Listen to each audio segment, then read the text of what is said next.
Bonjour. Cette vidéo va être consacrée, ce sera ma première vidéo sur le sujet de la suppression sûre et rapide du chômage en France. Donc c'est une bonne nouvelle.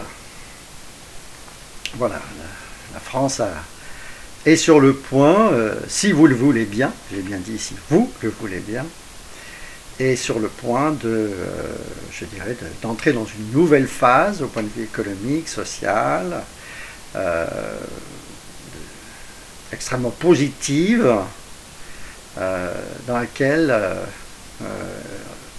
le chômage va disparaître rapidement, assez rapidement, puisque tout va beaucoup plus vite aujourd'hui, tout se fait beaucoup plus vite, et ben cette évolution, je dirais, de la société française vers, je dirais, l'état de nos voisins, à savoir de l'Allemagne, de l'Angleterre, etc.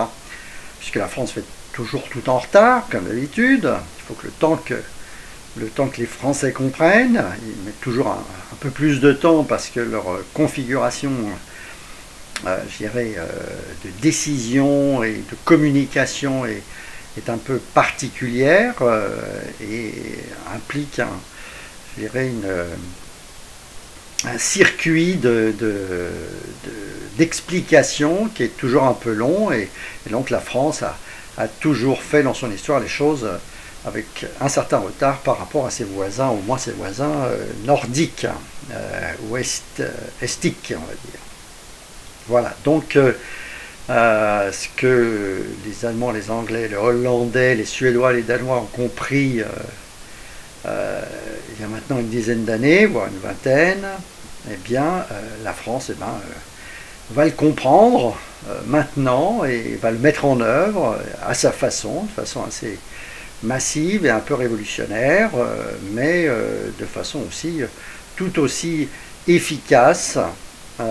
Et donc elle va étant elle-même à moitié nordique et à moitié sudique en quelque sorte, étant à la charnière, eh bien elle va basculer, en attendant aussi d'ailleurs que ses voisins du sud, l'Espagne, l'Italie, le Portugal, et la Grèce, et la Serbie, etc., tous les pays des Balkans suivent aussi, eh bien, et la Roumanie bien sûr, avant qu'eux-mêmes ne suivent, eh bien donc la France va être le premier pays qui est à la fois au nord et au sud qui va basculer donc dans ce nouvel état dont bénéficient les pays un peu plus, je dirais, moins idéologiques, un peu plus concrets que sont par tradition les pays du Nord ou les pays de l'Est, intermédiaires comme l'Allemagne en particulier. Donc c'est une bonne nouvelle. Effectivement, on ne va pas assister à une inversion de la courbe du chômage, on va assister à une suppression tout simplement, donc une inversion, mais une inversion massive du chômage, grâce à vous encore une fois, et puis à la condition que vous fassiez votre boulot pour ça. Encore une fois, il faut avancer en ordre un peu cohérent et pas tiraillé, chacun tirant dans le sens contraire des autres. Donc il faut bien comprendre les choses, et puis à partir de là, il n'y aura plus qu'à. Voilà. Et en relativement peu de temps, le chômage qui nous tue depuis bientôt 30 ans, eh ben, va s'évaporer pour des raisons bien logiques. Alors je vais faire une petite vidéo aujourd'hui, hein, et puis il y en aura certainement pas mal d'autres qui suivront, mais plutôt pour, voilà, pour commencer à nouveau à incarner les choses. Je ne vais rien dire de plus en gros par rapport à ce qui a été écrit, hein, mais voilà, se présenter d'une façon un peu plus, je dirais, un peu plus proche, voilà, avec la voix, avec l'image, c'est toujours plus facile à comprendre. Alors, donc, encore une fois, lisez, relisez ce que je dis dans le texte, hein, dans cette fameuse page là, qui commence à être chargée de façon un petit peu intensive. Solution sûre et rapide pour supprimer le chômage en France. Voilà. Donc c'est pas une rigolade, c'est pas un gag, c'est une réalité. Et donc lisez cette page, relisez-la, et petit à petit, effectivement, l'évidence va vous apparaître, et il faut que cette évidence vous apparaisse. Encore une fois, vous allez être les acteurs de ce redressement rapide. C'est votre compréhension de cette évidence, donc c'est votre vue, votre vision, la vue, le point de vue, la vision, la perception, le panorama, le paysage, la perspective, donc la bonne vue, la bonne vision des choses que vous allez avoir, et qui va s'imposer à vous comme si vous étiez monté en haut de la montagne, quoi. Enfin, vous étiez mis en altitude, vous allez avoir une vision particulière liée à cette altitude, et finalement,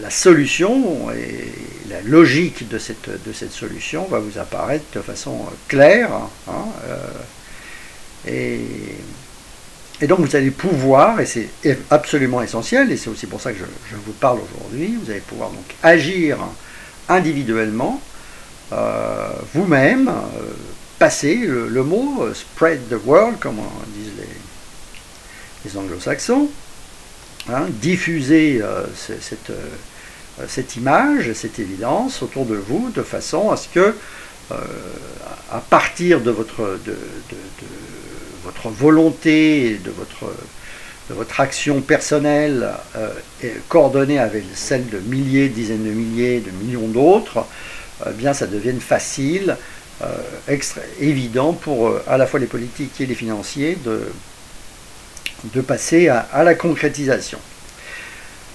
Alors, donc, le cœur de ça, il faut bien comprendre que c'est vraiment spécifique à la France, hein. La France est une latitude, une longitude, c'est un positionnement géographique, c'est une histoire, une longue histoire, c'est une cohérence, c'est une permanence, c'est une histoire dynamique. Et donc il y a des spécificités qui font que la France a énormément d'atouts qui lui sont propres pour se sortir d'affaires. Alors ça ne veut pas dire que tout le monde ne va pas se sortir d'affaires, que les autres pays ne vont pas se sortir d'affaires.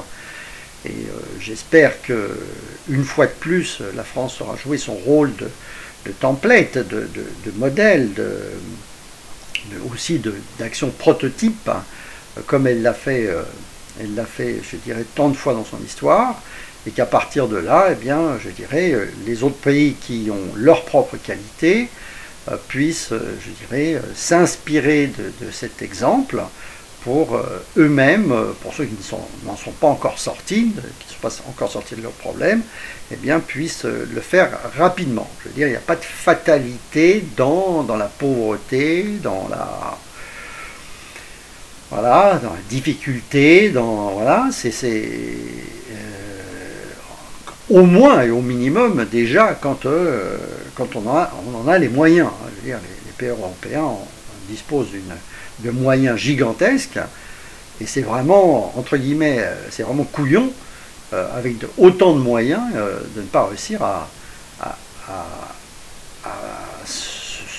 retrouver un mode de vie, je dirais, convenable, honorable, digne, voilà. Et, donc aujourd'hui, la France a réussi, à cause principalement de son fonctionnement politique qui absorbe une énergie incroyable de son élite, qui doivent se bagarrer indéfiniment pour se faire élire, et donc qui consomment leur vie, qui consomment leur intelligence à de la bagarre politique, très très stérile. Et donc c'est une des raisons pour lesquelles en fait on a pris beaucoup de retard à mettre au point des solutions, des solutions simples pour profiter, je dirais, du progrès mondial qui est en cours, de l'évolution des technologiques considérable qui s'est constituée au cours des dernières années. Maintenant, encore une fois, comme d'habitude, il n'y a évidemment rien à regretter. Les choses ne sont pas non plus si simples que ça. Il faut faire évoluer la société. Et donc, le délai au finish est quand même à peu près raisonnable. On a fait quand même d'énormes progrès au niveau politique et social au cours des 30 dernières années. Et voilà, tout est bien qui finit bien, et tout ce qu'on a pu subir, tous les inconvénients de cette période de crise qui va prendre fin, eh bien, auront eu un effet bénéfique. La France a appris beaucoup, et c'est ça qui va permettre effectivement d'entrer dans une phase solide, hein, voilà, cette solidité étant basée sur justement cette expérience douloureuse et prolongée. Voilà, donc tout va bien, il n'y a rien à regretter comme d'habitude. Alors, pourquoi, avec votre action, la France va-t-elle s'en sortir rapidement? Voilà, quelles sont justement donc les spécificités uniques à ce pays qui lui permettent de se redresser de façon certaine dans un délai relativement court. Alors, évidemment, je dirais tout est lié à Internet, à l'évolution, à la technologie, aux puces de silicium enrichi, voilà, avec donc ce qu'il faut pour en faire des UC, pour en faire des unités centrales, pour en faire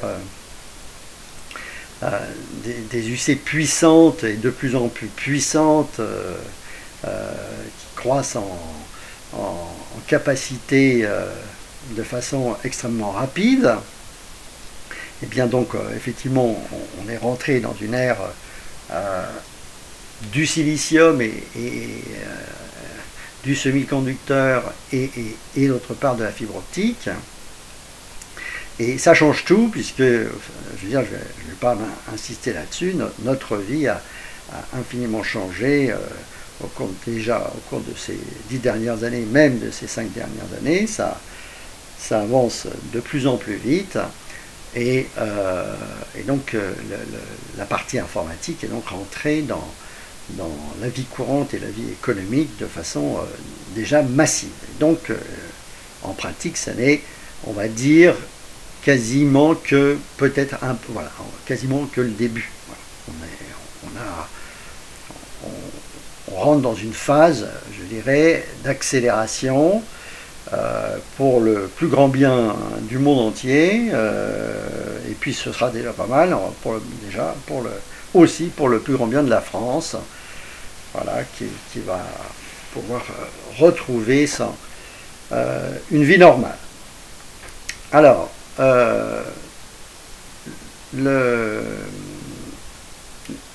donc le cœur, donc, enfin on va prendre les choses comme ça. Il faut remettre les gens au boulot. Voilà, moi je vais raisonner de façon très concrète, je raisonne de façon extrêmement concrète.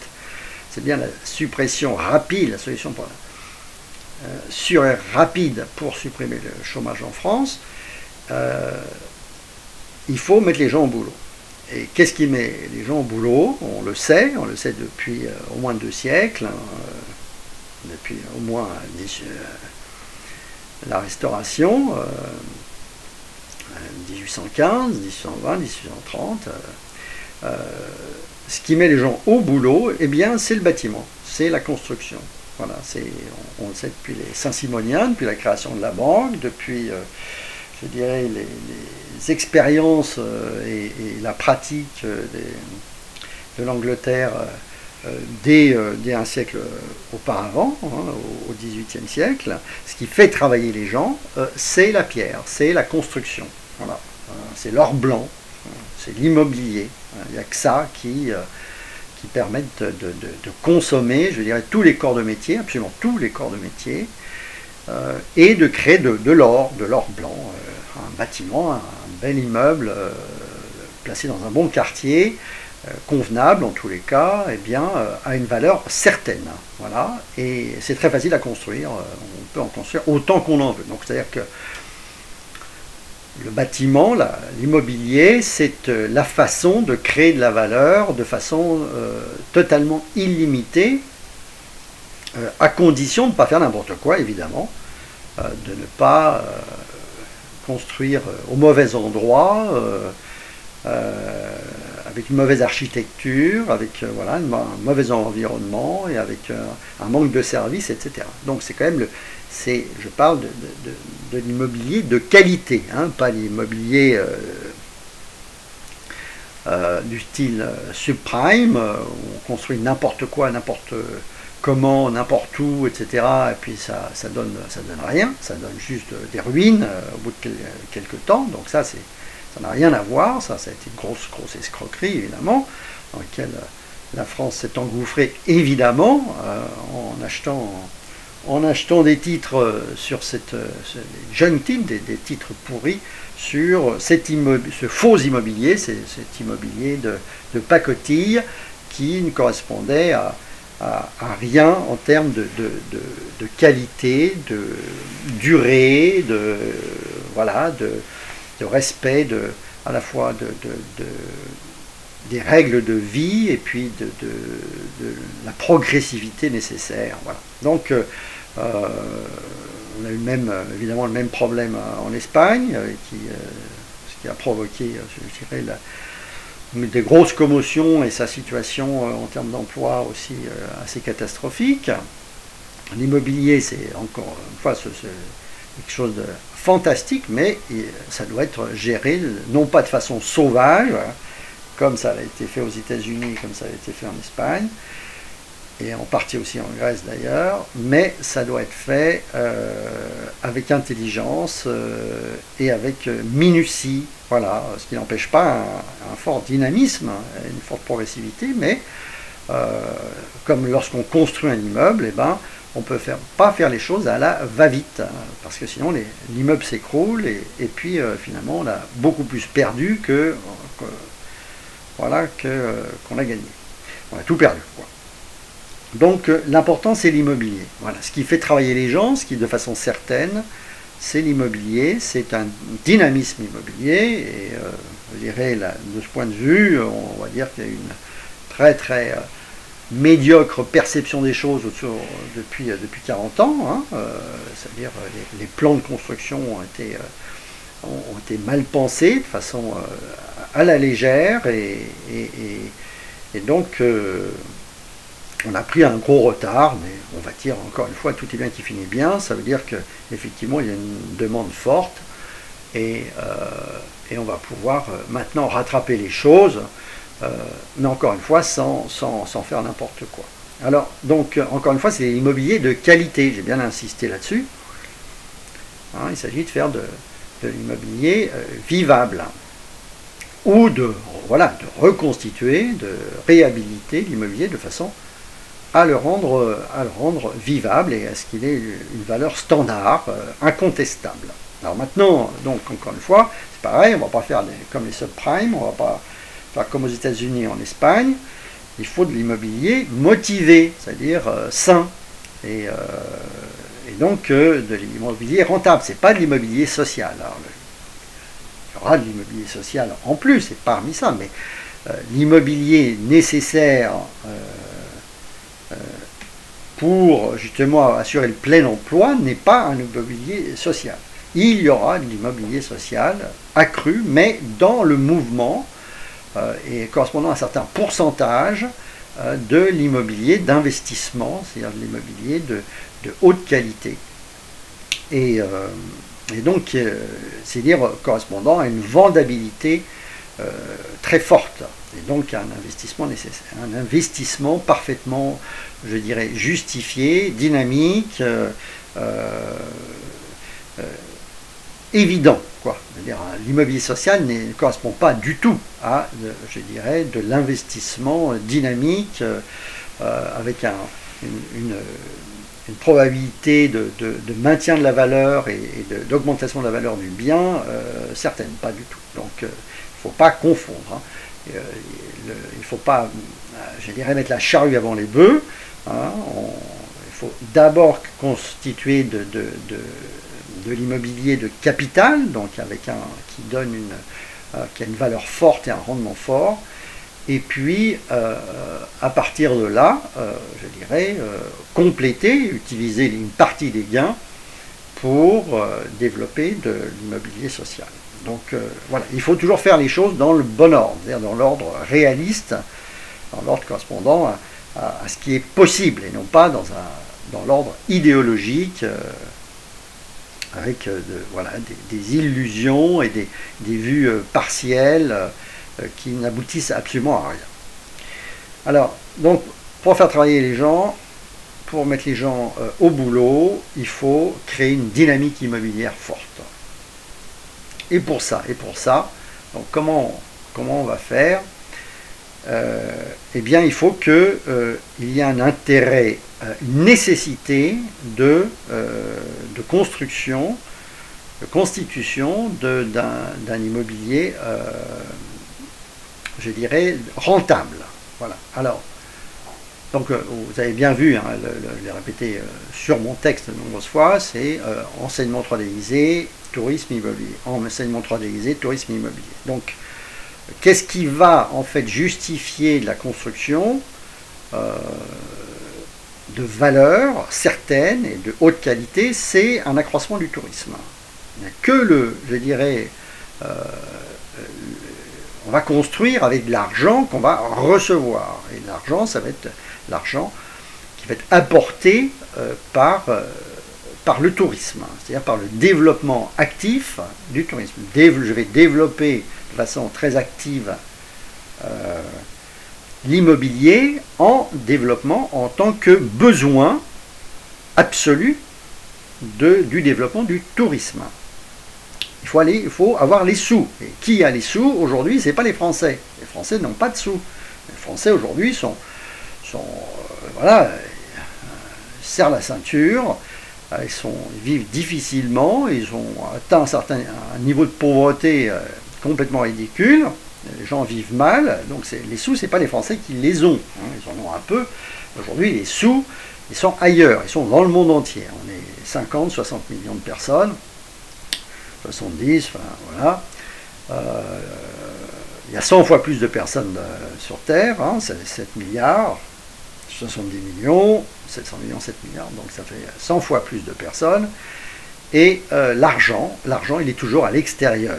Hein. Je veux dire, ça, c'est ce que savent et comprennent, je dirais, tous les pays qui s'en sortent. Je veux dire, aujourd'hui, si l'Allemagne va bien, c'est parce qu'elle vend ses voitures dans le monde entier, ses machines-outils dans le monde entier, hein, ses produits chimiques dans le monde entier. Hein.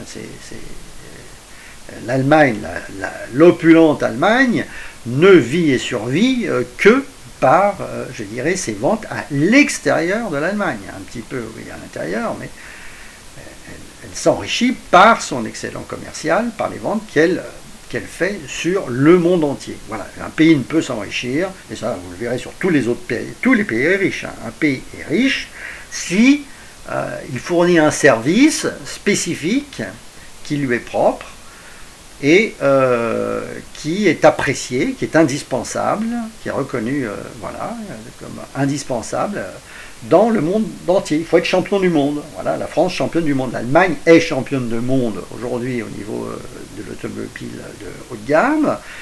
Elle est championne du monde pour toute une catégorie de produits chimiques. Elle est championne du monde pour la machine-outil, etc.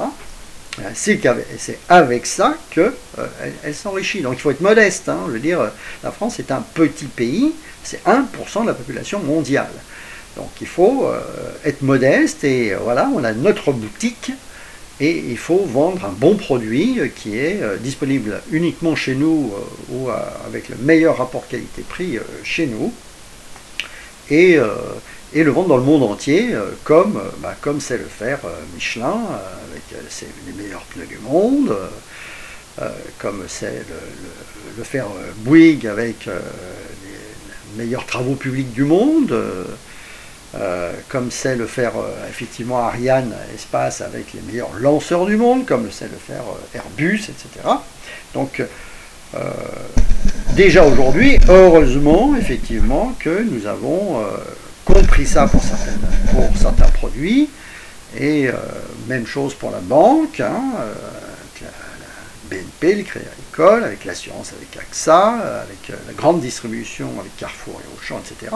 Aujourd'hui, si on s'en sort, eh bien c'est effectivement parce que il y a des groupes dynamiques qui ont su à temps, je dirais, prendre le grand large et aller vendre des prestations de très haute qualité dans le monde entier.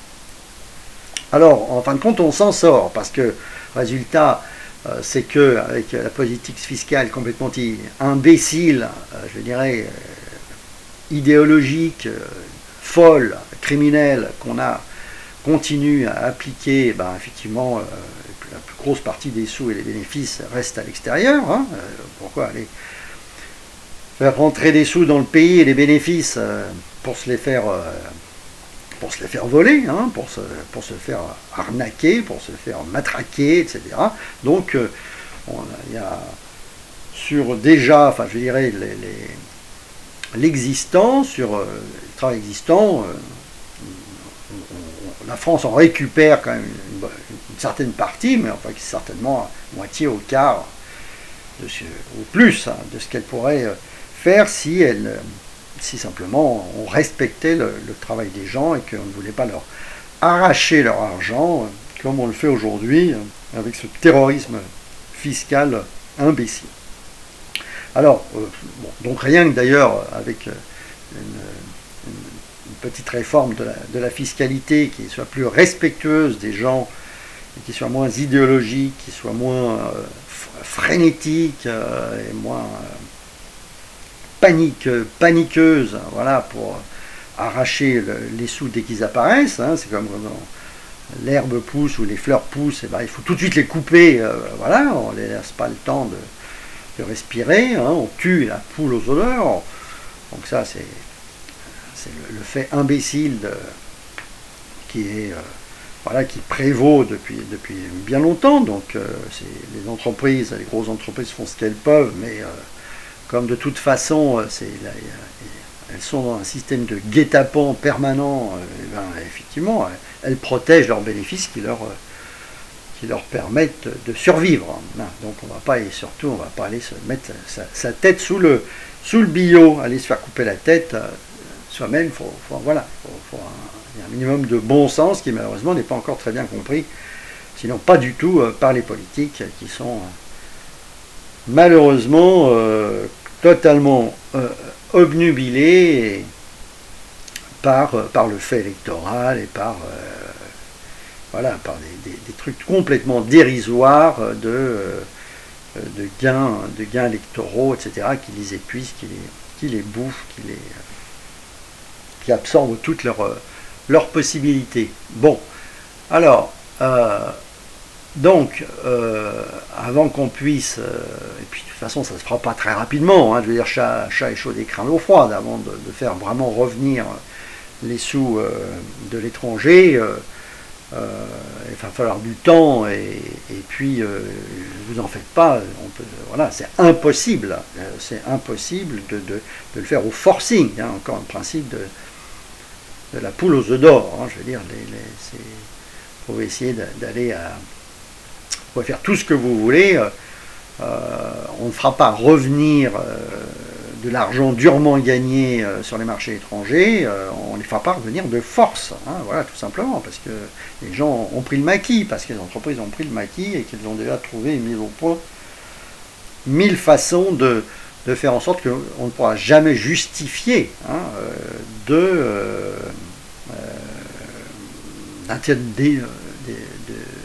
justifier des détournements de bénéfices. C'est impossible. Voilà, donc voilà, je veux dire, il y a 1 milliard de façons de transformer des bénéfices en frais, etc. Et donc la seule façon, c'est de rendre la liberté aux gens et de les respecter, de respecter leur travail, et puis de faire en sorte qu'ils soient libres, qu'il y ait un habeas, pas un habeas corpus, mais un habeas finansus, et que les gens soient libres de faire entrer et sortir leur argent comme ils en ont envie. Et c'est pour ça, donc, vous aurez vu dans ma présidentielle, dans les programmes présidentiels, c'est que je prévois, je conseille, parce que je dirais, c'est vraiment le fait du ciel. Voilà, je n'ai pas le souhait en soi. C'est pas le but du premier tour de la présidentielle que de gagner la présidentielle, c'est d'exposer directement, de vous exposer ce qui doit être fait pour que les choses changent sur des sujets vraiment fondamentaux, extrêmement graves. Donc j'estime qu'aujourd'hui la France est en situation extrêmement grave. Voilà. Mais la solution est là et c'est à vous simplement de l'entendre et de la comprendre pour l'imposer.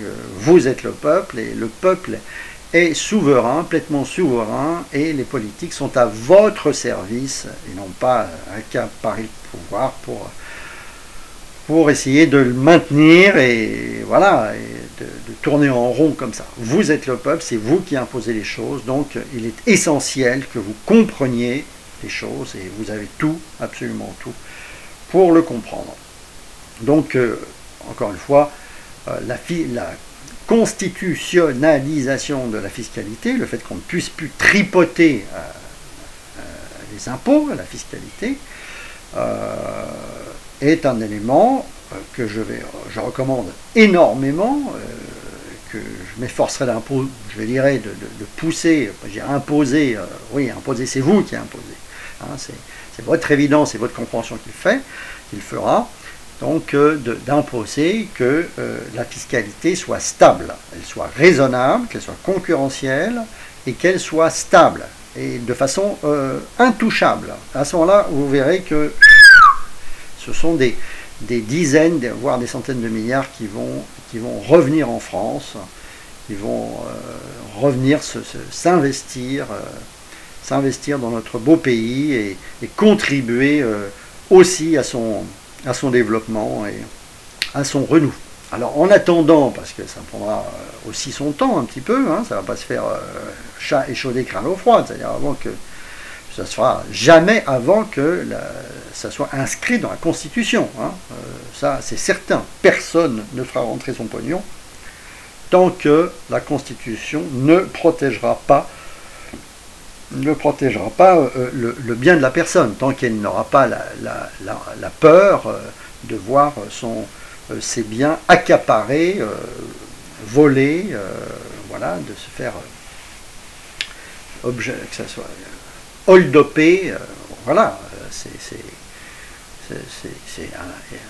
inacceptable, inadmissible, voilà, et bon, et ça se maintient encore parce que vous n'avez pas encore compris que les Anglais, eux, l'ont à 100% compris, puisqu'ils font la chasse aux milliardaires. Hein. Donc ils font tout pour attirer les gens qui ont de l'argent, et ils leur garantissent de façon absolue qu'on ne va pas leur piquer leur argent. C'est le contraire en France. En France, vous rentrez en France avec votre argent, on va vous le prendre, on va vous prendre le maximum, et on va vous traîner dans la boue parce que vous avez de l'argent aussi.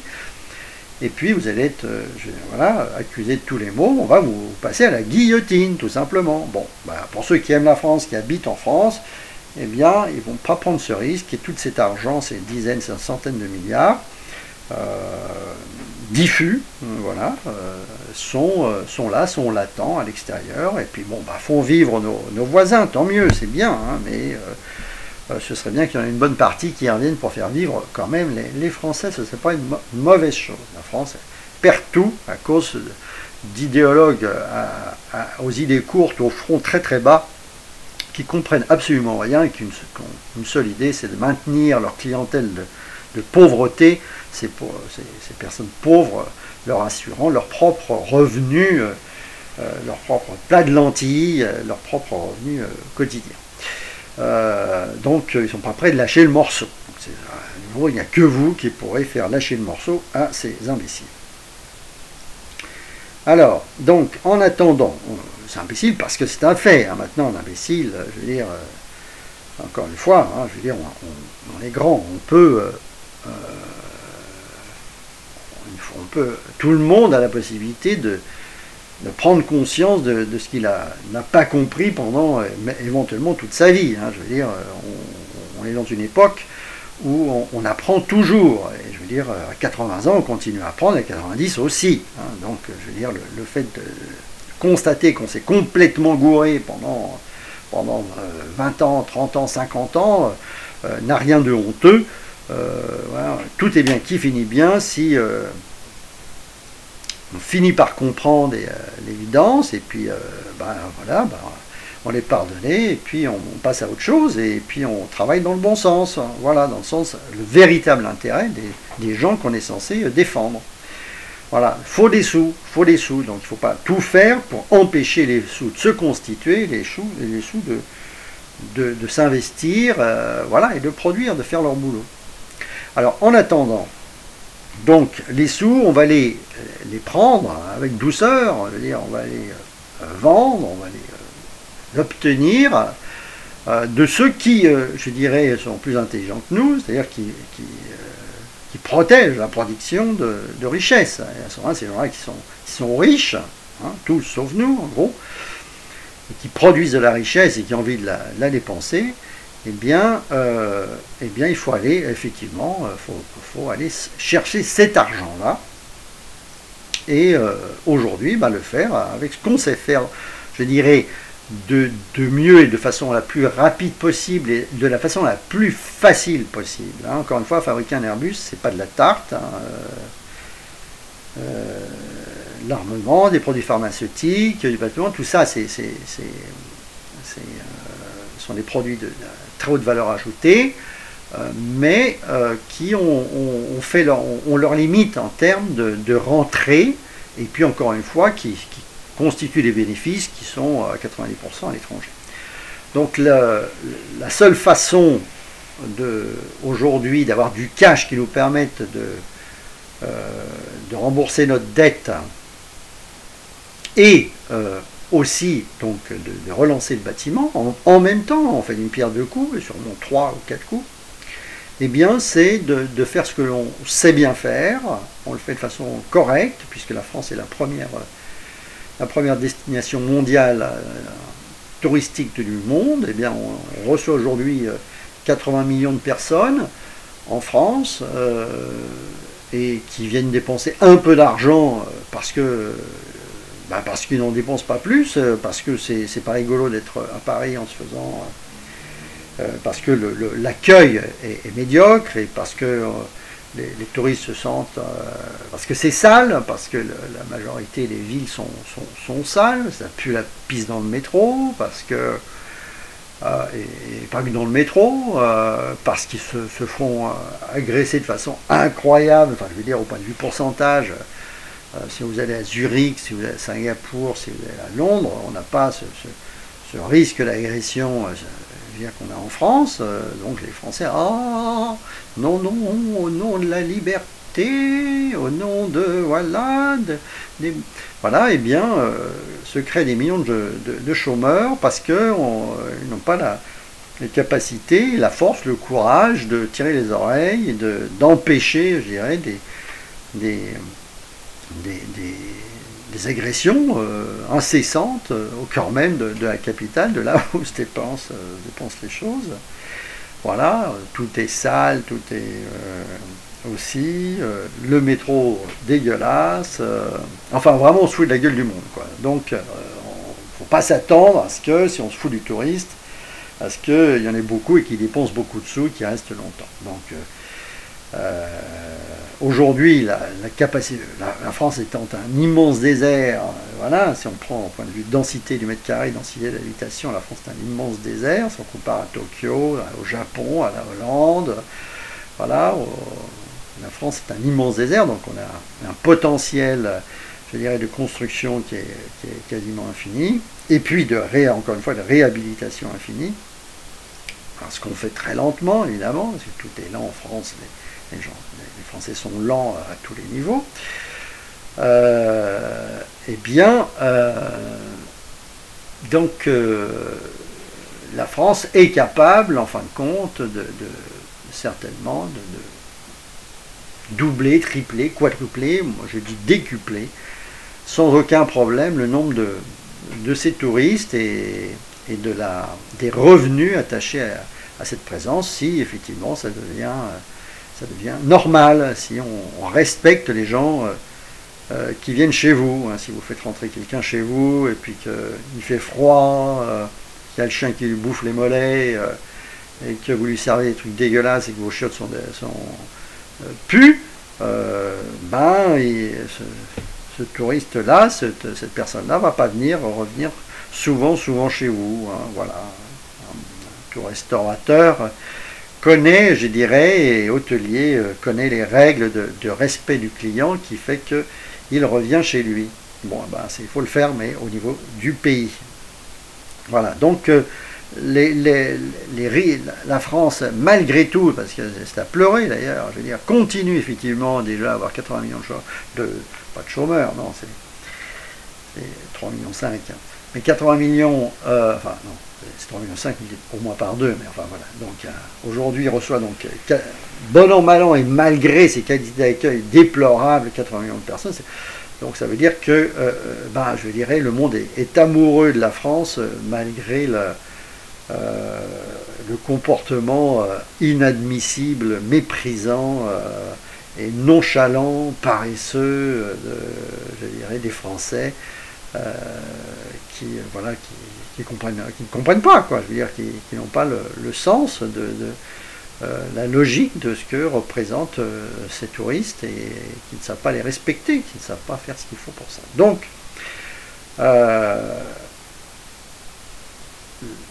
les sous, ils sont là, les gens ne demandent qu'à venir infiniment, beaucoup plus nombreux, à dépenser beaucoup plus de sous chez nous, voilà.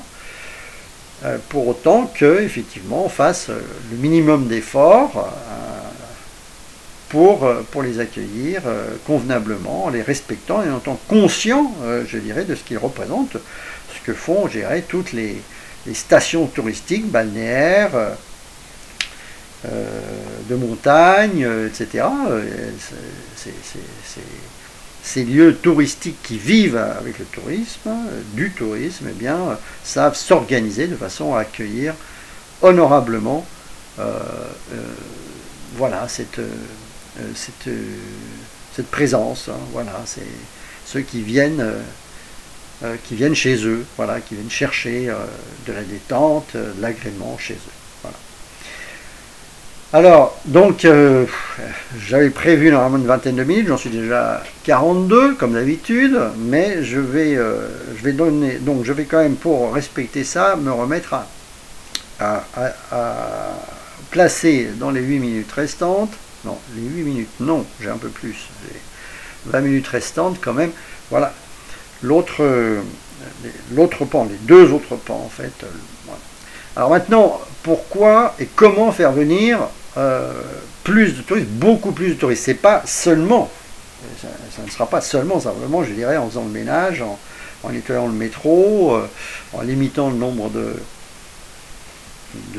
personnes qui mendient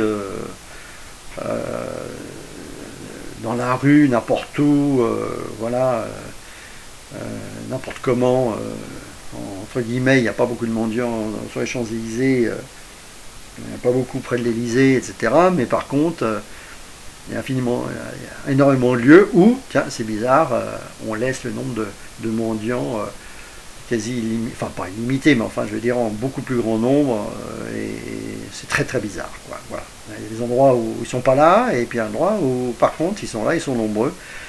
Donc en fin de compte, on a la possibilité de faire en sorte que justement on ait un taux de mendicité, je dirais, acceptable, voilà, puisqu'on le fait dans tous les lieux de haute fréquentation, tels que les Champs-Élysées, tels que, par exemple, la butte Montmartre, etc.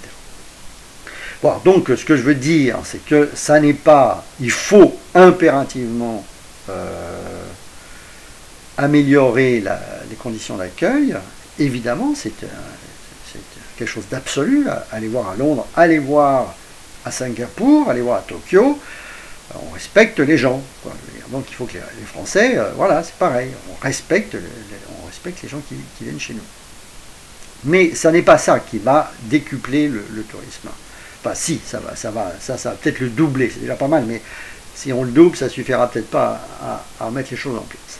Donc, alors vous voyez déjà le lien, hein, si j'augmente le nombre de touristes, bien évidemment, eh bien, il faut les accueillir, donc il faut construire il faut construire donc des nouveaux hôtels, des nouveaux lieux d'accueil, des nouvelles résidences hôtelières, des nouvelles résidences, voilà, toutes les formes je dirais, de résidence possibles, hein, que ce soit la location, que ce soit l'hôtellerie, la location, etc. Donc, comme ça rapporte, le client paye, le client a de l'argent par définition, je veux dire, les touristes ont de l'argent, ils viennent ici parce qu'ils ont de l'argent, et donc il faudra évidemment donc lancer des programmes immobiliers de haute qualité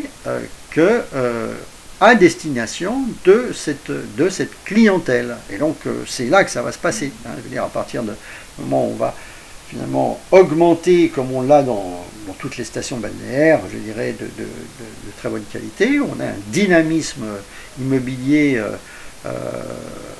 motivé par cet afflux touristique qui fait fonctionner le bâtiment à fond. Donc je dirais, voilà, donc ce qui va permettre réellement de supprimer complètement le chômage, ça va être l'activité touristique décuplée, doublée, triplée, voilà, et qui va exiger du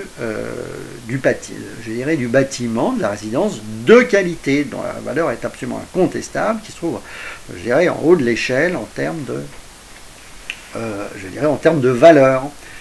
Et à partir de là, vous allez voir arriver tous les investisseurs du monde qui qui sont prêts à investir sur de la bonne pierre, pas sur du social, hein, mais sur de la bonne pierre, sur de la valeur, sur de l'immobilier de haute qualité dont la vente est certaine, dont la valeur de vente est absolument certaine. Voilà. Et donc ça, c'est les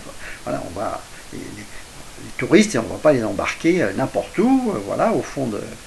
Voilà, à 30 km, n'importe où, voilà, on va leur proposer de venir, je dirais, dormir dans des endroits faciles d'accès, agréables, dans un environnement, voilà, dynamique, voilà, et vivant, etc. Et ça vaut de l'or, ça vaut de l'or. Et donc, pour ça, on trouvera toujours des investisseurs. Voilà, la finance ne demande que ça, encore une fois, je l'ai dit à plein de fois, hein, la finance internationale, qui est infinie, et ne demande qu'à s'investir sur de la bonne pierre, de la qualité. Voilà. Et donc, maintenant, le fait de décupler le nombre de... je parle de décupler, voilà, tant qu'à faire, hein, c'est pas la peine, on va pas aller faire... La France peut complètement décupler le nombre de touristes, il n'y a aucun problème là-dessus. Tourisme en fait varié, hein, je veux dire, déjà si on prend sur la surface de la France, il n'y a pas que Paris, il n'y a pas que Lyon, il n'y a pas que... voilà. Toutes les grandes villes, toutes les villes de France ont un intérêt, toutes les grandes villes de France ont un cachet, ont quelque chose sont un potentiel d'attraction qui est très fort, et d'intérêt pour le touriste qui est très fort. Donc la capacité, je décuple le nombre de touristes, ce sera sur l'ensemble des villes de France, bien évidemment. Il reste 12 minutes. Et donc décupler, c'est quelque chose de tout à fait concevable. Et donc si on passe de 80 millions à 800 millions de touristes qui viennent passer une semaine en France, voilà, ce sera très bien, c'est infiniment faisable techniquement, il n'y a aucun problème. Mais maintenant, encore une fois, ils ne viendront pas que parce qu'on aura enfin mis les villes dans un état acceptable pour les recevoir. L'élément vraiment dynamique, l'élément dynamisant, multiplicateur, ça va être deux choses. Une majeure, ça va être, c'est le nombre d'étudiants présents en France. Il y a une corrélation totale, immédiate, entre le nombre d'étudiants présents, présents dans une ville et le nombre de touristes, parce que c'est sa famille, c'est la famille, c'est les amis, et c'est le prestige attaché à la taille de la ville universitaire. Une ville, c'est la jeunesse, c'est la vie. Et donc c'est le dynamisme, c'est la joie de vivre, c'est ça. Hein, c'est les étudiants, c'est la jeunesse, et la jeunesse est dynamique, elle est, voilà, elle apporte cette lumière, elle apporte cette joie, elle apporte cette vitalité dont on est très preneur, voilà, qui donne à la ville étudiante, à la ville universitaire, un caractère infiniment motivant, attirant. Voilà. Donc il faut augmenter le nombre d'étudiants. Voilà. Il faut augmenter le nombre d'étudiants. C'est tout con. Voilà. Et de ce point de vue-là, donc il y a deux choses. Il y a le fait déjà que les capacités des universités, les infrastructures universitaires sont utilisées à 10%, hein, pas plus, malgré le fait que toutes les classes soient bourrées en première année, tout simplement parce qu'on a un bac qu'on a forcé, mais bon, ça va, je dirais, qui a été... on est passé à 90% d'une génération qui a le bac, tout le monde a le bac, quoi, en gros. Hein, alors, ce qui vaut, c'est un petit peu autre chose. Donc, on a fait en sorte que tout le monde ait le bac, et donc tout le monde a le droit d'entrer dans l'université.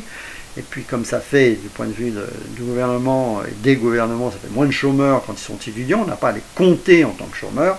Eh ben, vas-y, et on en met tant qu'on peut. Mais ça, évidemment, en première année. Donc, les problèmes d'insuffisance au point de vue local, etc., au point de vue infrastructure, ne concernent que la première année, parce qu'on a plein d'étudiants qui ne sont pas, je dirais, qui sont là, mais sans avoir réellement, forcément, le niveau, les capacités pour poursuivre des études supérieures, et puis donc qui vont effectivement remplir les salles de classe, les amphithéâtres en première année, et puis avant, je dirais, le couperet du passage en seconde année, parce que ça rigole plus, on est à l'université, parce qu'on apprend vraiment des choses, et que là, je dirais, on ne va pas laisser passer effectivement en deuxième année des gens qui ne savent rien, quoi, je veux dire, qui n'ont rien appris, qui ne comprennent rien, parce qu'ils sont là, parce qu'ils n'auraient pas dû y être, etc. Hein, donc ça concerne quand même une bonne proportion, je dirais, d'une classe d'âge, au moins aujourd'hui, hein, jusqu'à ce qu'effectivement on rétablisse un peu plus de sérieux dans les classes du secondaire et dans les classes du lycée, les classes du secondaire, etc. Mais bon, on ne va pas rentrer là-dedans, maintenant en tout cas. Et donc en fait, en pratique, à partir de la seconde année, on a des capacités d'accueil dans les études réellement supérieures. Je ne considère pas la première année comme des études supérieures. Donc les études supérieures, elles commencent, on va dire en gros, à partir de la deuxième année. Et puis encore plus à partir de la troisième, où vraiment, déjà pour passer en deuxième année, il faut quand même s'accrocher. Pour passer en troisième, il faut s'accrocher encore un petit peu. Donc voilà, les études supérieures, étant donné le fonctionnement de l'organisation actuelle, en fait, commencent réellement en deuxième année. Et là, effectivement, il n'y a plus personne, ça a décanté. Et là, il y a infiniment de place. Et en fin de compte, dans ce cadre-là, dans ce niveau d'études, eh ben, c'est le désert, on a des capacités qui sont, elles aussi, à 10%.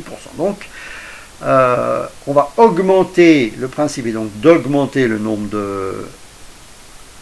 d'étudiants, de décupler le nombre d'étudiants dans les études supérieures, donc je veux dire, à partir de bac plus 2, quoi, je veux dire, de la deuxième année, et donc d'attirer les étudiants du monde entier en France, parce qu'ils vont y trouver, les meilleures capacités en quantité, en qualité et en prix, en rapport qualité-prix, les meilleures qualités du monde. La France a pour ça donc un énorme savoir-faire. Encore une fois, comme je dis, depuis Sorbonne, la France a une tradition d'enseignement supérieur extrêmement forte et qu'elle a conservé constamment, bon an, mal an, que ce soit sur les guerres de religion, que ce soit au Moyen-Âge, etc. C'est une grande constante et qui remonte en fait, même au-delà de Charlemagne, qui remonte même à la Gaule romaine, quoi. Donc on a la France, la Gaule romaine était déjà, je dirais, avait déjà une très forte réputation au point de vue, je dirais, qualité de ses élèves, de ses étudiants, aussi de ses profs, peut-être à vérifier un petit peu les mots, mais enfin, donc il y a une tradition qui est quand même très ancienne, hein. Je veux dire, la France a toujours été la fille aînée de Rome, et à partir donc de la conquête romaine, la France a été le premier élève de la classe, je dirais, de Rome, quoi. Donc c'est une tradition qui est extrêmement très ancienne, et donc à partir en tout cas au moins de Saint-Louis et de Sorbonne et de son confesseur, eh bien il y a une dynamique extrêmement forte qui a amené à développer le quartier latin, en fait tout le cœur des universités françaises qui ont acquis une réputation internationale depuis toujours, et dont procède d'ailleurs le siècle des Lumières, quoi. Je veux dire, c'est pas pour rien que le français était la langue la plus parlée, la langue des sciences, la langue de la culture, et voilà, infiniment respectée, infiniment, je dirais, choyée et utilisée. Voilà.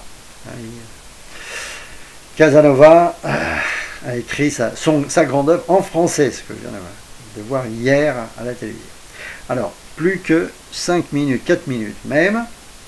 Et donc, à partir de là, voilà, donc on a une capacité d'accueil fantastique. Non, je ne vais pas réussir à terminer, malheureusement. On a une capacité donc d'accueil d'étudiants et de fourniture donc de services d'enseignement supérieur extrêmement forte. Je vais quand même essayer de la placer. Et là arrive la révolution de l'enseignement, qui est que je promeus au travers de la technique de l'objet conceptuel, du quartier conceptuel, c'est-à-dire de la connaissance totalement quartierisée, hein, donc devenu un quartier, une ville, un quartier de l'espace, ce que j'appelle l'espace conceptuel. Autrement dit, il n'y a pas donc, comme si vous avez suivi mes vidéos, il n'y a pas de connaissance que je ne puisse pas matérialiser, enfin, je ne puisse pas quartieriser, que je ne puisse pas transformer en un quartier dans lequel je me balade, comme dans un jeu vidéo, comme dans du Flight Simulator, comme dans l'Assassin's Creed, comme dans tous les GTA et tous les grands jeux vidéo aussi qui sont devenus la passion des jeunes. Voilà, donc aujourd'hui il y a une énorme dynamique de 3Disation, et toute connaissance peut être 3Disée. Autrement dit, au lieu de tuer à lire des livres auxquels je ne comprends rien, en gros, pendant des heures, voilà, eh bien, on passe à un enseignement dans lequel, en fait, la connaissance est quartierisée, et le prof vous fait visiter, vous visitez ce quartier avec vos petites manettes comme dans GTA ou Assassin's Creed, ou dans tous les jeux vidéo, dans Super Mario, etc. Vous allez vous promener donc dans la matière en question, et donc la visiter en naviguant dedans, voilà, grâce justement à ces progrès gigantesques qui ont été faits dans la représentation 3D. Donc ma méthode, la méthode de l'objet conceptuel, elle, en fait, fonde complètement cette démarche et dit qu'il n'existe pas un seul sujet au monde que je ne puisse pas 3Diser. Je pourrais revenir dessus, même si je l'ai expliqué déjà un certain nombre de fois. Et pour ça, donc, il faut des moteurs 3D. Et ces moteurs 3D, sont très... Voilà, j'ai 2 minutes. Ces moteurs 3D sont extrêmement consommateurs. Et donc, pour que tout le monde puisse se promener dans une matière, dans les matières enseignées, avec sa petite tablette à 50 €, eh bien, il faut en fait ce que j'appelle moi des centrales numériques. On appelle ça des data centers, je préfère le mot centrale numérique. C'est-à-dire, c'est en fait des centres de calcul extrêmement puissants, avec des dizaines de millions de processeurs. Moi je dis, on ira jusqu'au milliard de processeurs, infiniment puissants, et que nous savons fabriquer, et qui vont constituer une énorme tendance. Et ces centrales numériques devront être alimentées par des sources d'énergie extrêmement puissantes, notamment par les centrales nucléaires sur lesquelles on a, une bonne vieille centrale nucléaire sur lesquelles on a un énorme savoir-faire. Et donc la France est infiniment bien placée pour mettre en place les centrales numériques qui vont porter la connaissance 3Disée, qui va ensuite se diffuser et être accessible sur nos tablettes 50 € au travers de la fibre optique sur laquelle on est aussi les champions du monde. Voilà, bon là, j'ai plus de 40 secondes, et donc il y a vraiment quelque chose de totalement disponible en France, et une combinaison unique qu'elle doit exploiter et qui va lui permettre de résoudre cette finalement de parcourir tout ça. J'ajoute, puisque j'ai 15 secondes, que tous les Français doivent désormais parler 5 langues. Voilà, leur langue plus 4 autres pour pouvoir accueillir convenablement les touristes. Et ma méthode est évidemment infiniment tournée aussi vers l'apprentissage, faciliter les langues. Bisous. Voilà.